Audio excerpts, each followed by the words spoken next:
The Boeing 757, despite its advanced performance and versatility, did not achieve lasting commercial success due to its slow launch, high operating costs, and lack of modernization, which ultimately limited its long-term appeal.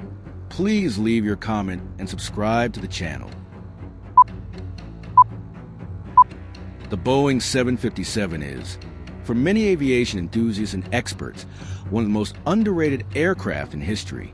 Officially launched in 1983, it was designed to replace the aging Boeing 727, offering greater range, improved fuel efficiency, and the ability to operate from short runways with intercontinental performance. However, despite its undeniable technical and operational merits, the 757 was discontinued in 2004, with only 1,050 units produced. The lingering question is, why did such a capable aircraft fail to make a lasting impact on commercial aviation? The first factor to consider is market timing.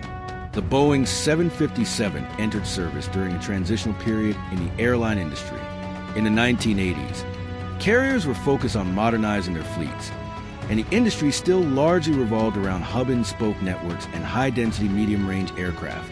The 757 fit well into this concept, ideal for high-volume domestic routes or short transatlantic segments.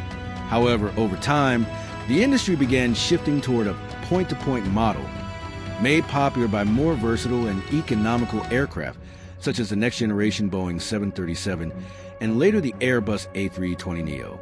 Another crucial issue was the mismatch between capacity and demand.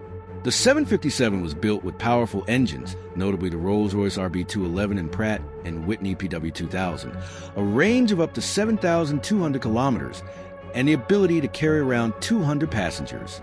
This made it powerful, but also overbuilt for many short and medium-haul routes.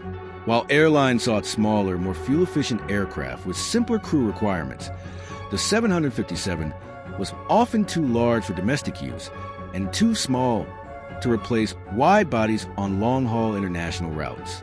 From an economic standpoint, the aircraft had higher operational costs compared to its smaller competitors. The maintenance of its high-thrust engines, technical requirements for pilot training and fuel consumption, though efficient for its time, eventually became disadvantages compared to newer aircraft with advances in aerodynamics and composite materials.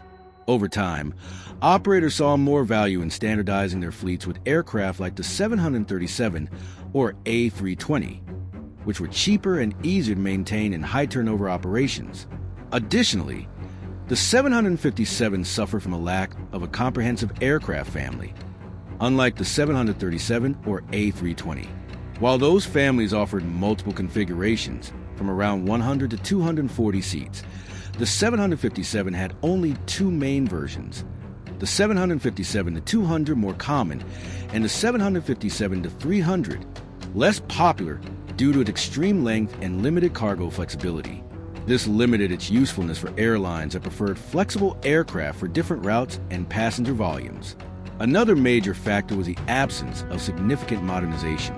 While the 737 underwent several redesigns, eventually becoming the 737 MAX, and the A320 evolved into the A320neo, the 757 never received a major upgrade. Boeing considered a 757NG next-generation version, but ultimately prioritized the 737 next-generation program instead. The rise of the A321neo, which took over many of the 757's potential markets with better fuel efficiency and modern technology, sealed the fate of the 757. It's important to note, however, that the 757 was not a technical failure. On the contrary, its performance is still admired today, able to take off from short runways like those at LaGuardia or Reagan and reach destinations such as London or Dublin. The 757 is viewed by many pilots as one of the finest jets ever built. Its climb rate was exceptional. Its glass cockpit, for its time, was revolutionary, and its structural robustness made it extremely reliable. In fact, the limited long-term success of the 757 can be more attributed to a lack of strategic foresight and market adaptation by Boeing than the flaws in the aircraft itself. The decision to end production in 2004 came just as the industry was beginning to realize the need for a true middle-of-the-market MOM jet, something with more capacity than a narrow body, but smaller and more efficient than a wide body, a niche that the 757 had already been occupying. In short, the Boeing 757 didn't succeed commercially in the long run because it arrived before its time and left too early. It was an aircraft with performance ahead of its era, but didn't align with the changing business models of airlines in the decades that followed.